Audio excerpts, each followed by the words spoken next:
These images made front-page news and topped many of our newscasts last summer. Young children crossing the border from Mexico into Texas without their parents, all alone. But 1 year later, the number of children making that same dangerous crossing is even higher.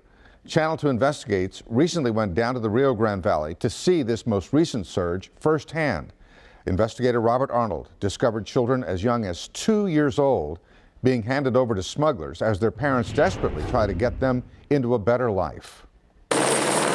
Rotor wash from a helicopter parts dense underbrush to reveal a group of men, women, and children. Those two are together. 3 families. Those are her 2 kids and this is hers. This group is from El Salvador and Honduras. Tears show their desperation to stay in the U.S. Confianza está en Dios, que yo sé que no me dejes. Nuevamente confío en este país, que en realidad apoya a los niños. We rode with Border Patrol agents just south of McAllen, and that group was far from the only one we saw sneaking into the U.S. She's 17, 5 months pregnant. She's by herself. She expects some type of asylum. In the Rio Grande Valley, the number of families caught crossing the border doubled this past year. The vast majority are from Central America. They're all from El Salvador.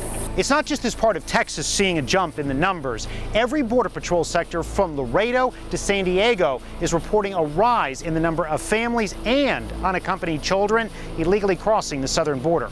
The federal government reports the number of families caught crossing the entire southern border jumped 105% this year. Unaccompanied children rose 62%.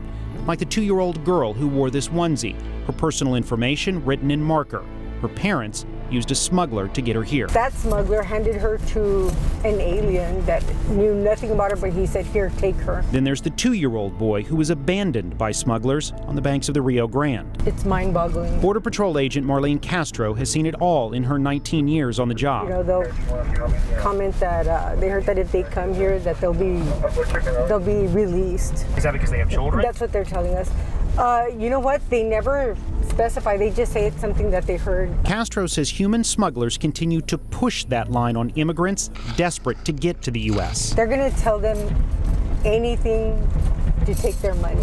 Most told us violence in Central America and lack of jobs pushed them to endure an unforgiving sun and inhospitable terrain to make it to the U.S. Some are trying to reach family who are already here. They are running for their lives. Wendy Young is president of Kids in Need of Defense, a nonprofit group that provides free legal services to unaccompanied children locked in a system where it can take an average of more than 600 days for a case to be heard in immigration court. A lot of the children that we work with have seen family members murdered. Over the past year, Congress spent $750 million to help improve conditions in Central America. The government also recently announced it's expanding a program where immigrants can apply for refugee protection in their home country. But it will take time to see what impact these steps will have.